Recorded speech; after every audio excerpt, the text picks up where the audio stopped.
La entropía es una de las propiedades termodinámicas, de los conceptos termodinámicos probablemente más difíciles de explicar para los profesores y de entender para los alumnos.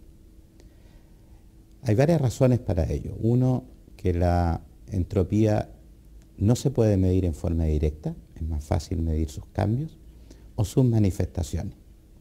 Pero voy a partir con una definición que creo que nos puede ayudar para las aplicaciones que existen en ingeniería de la segunda ley de la termodinámica.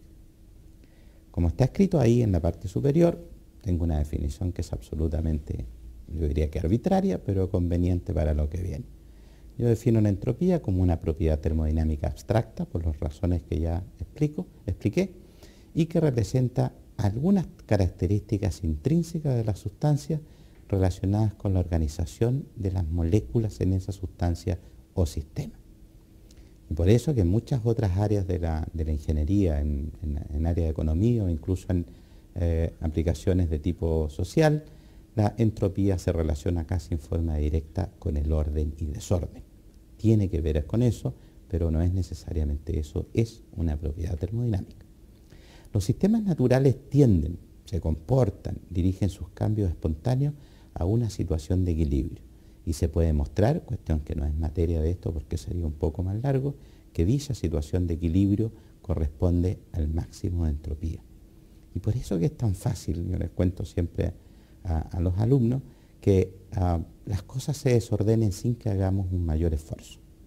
La pieza, mi escritorio, ¿cómo se desordena? Se desordena solo, no me doy cuenta. La entropía aumenta sin que hagamos nada. Y obviamente para recuperar el orden, bajar la entropía, tenemos que invertir, tenemos que gastar. Se gasta energía, tiempo, esfuerzo y dinero. Un concepto asociado a los conceptos de entropía y segunda ley es el de los procesos reversibles.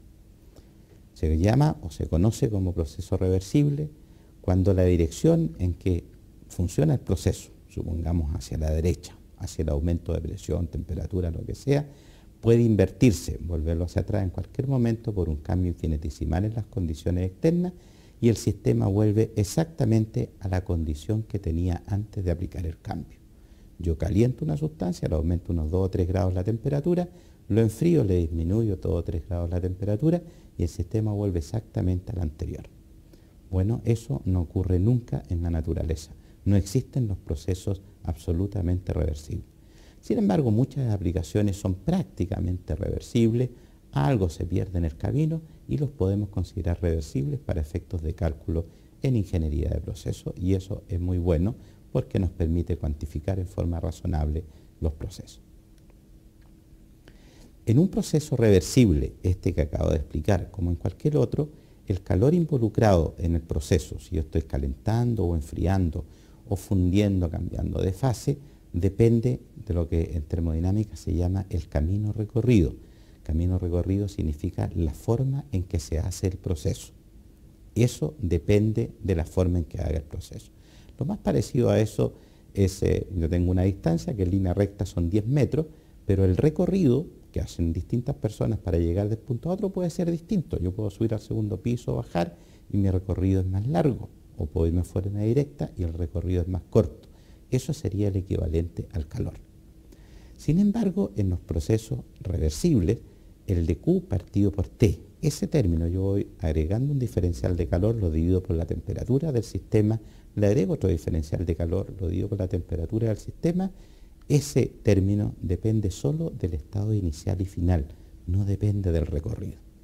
Y en termodinámica, una propiedad que no depende del camino recorrido, sino que solamente de la situación final e inicial, se conoce como función de estado. Por lo tanto, este término de Q partido por T para los procesos reversibles, como depende solo del estado inicial y final, es una función de estado. Y los termodinámicos le han llamado a esto entropía. La definición matemática de entropía es la que está aquí, de S, que es el símbolo que se usa comúnmente para la entropía, igual a dQ, el calor transferido, partido por T. Si yo quiero calcular el cambio total de entropía, integro esto y me queda el cambio de entropía es igual a la integral de dQ partido por T. Esta definición es solo válida para procesos reversibles. Tenemos dos conceptos entonces, un concepto que relaciona la entropía con características de organización en el sistema y una definición matemática que lo relaciona con el calor transferido solamente para procesos reversibles. Estos conceptos son los que son útiles en aplicaciones de la segunda ley de termodinámica, donde el concepto de entropía es ampliamente aplicable y que lo veré en otra presentación. Yo quiero hacer un ejemplo, una aplicación de esto, cómo se calculan los cambios de entropía. Afortunadamente tenemos una relación matemática que sería obviamente más largo de explicar, pero aparece en cualquier buen texto de fisicoquímica o de termodinámica, y que me da la variación de entropía en función de variables medibles, como el volumen, la temperatura, la presión, o una propiedad fisicoquímica como el C sub P que aparece ahí, que corresponde a la capacidad calorífica. Si yo quisiera calcular el cambio de entropía en un sistema, que es lo que finalmente me interesa al hacer aplicaciones de segunda ley, yo aplico esta ecuación. Si el proceso es a presión constante, el primer término desaparece y me queda simplemente la integral de C sub P de T. Y aquí abajo tengo una aplicación muy simple de la ecuación de arriba. Si yo ahí donde dice de V a dt, introduzco el concepto de gas ideal, PV igual a RT, hago la diferencial de integro, aparece esta ecuación que está abajo. Esta ecuación que está abajo me da el cambio de entropía cuando yo voy de una situación A a una cierta presión y temperatura, voy a una situación B a otra presión y temperatura TV y PV. El cambio de entropía es igual a esa expresión. Hemos supuesto también que el C sub P es constante. Esta ecuación de abajo es válida solamente para cálculos de entropía en el caso de gas ideal, pero va a ser muy útil para algunas aplicaciones de segunda ley que hago en otra presentación. Quedemos entonces de nuevo con la definición que relaciona la entropía con características de orden y desorden, porque están muy relacionadas, y con esta expresión matemática que me representa el cambio de entropía en función de la presión y la temperatura. Y la de abajo, que es una aplicación muy particular para el cálculo de entropía del gas ideal y que ya le vamos a encontrar una muy buena aplicación.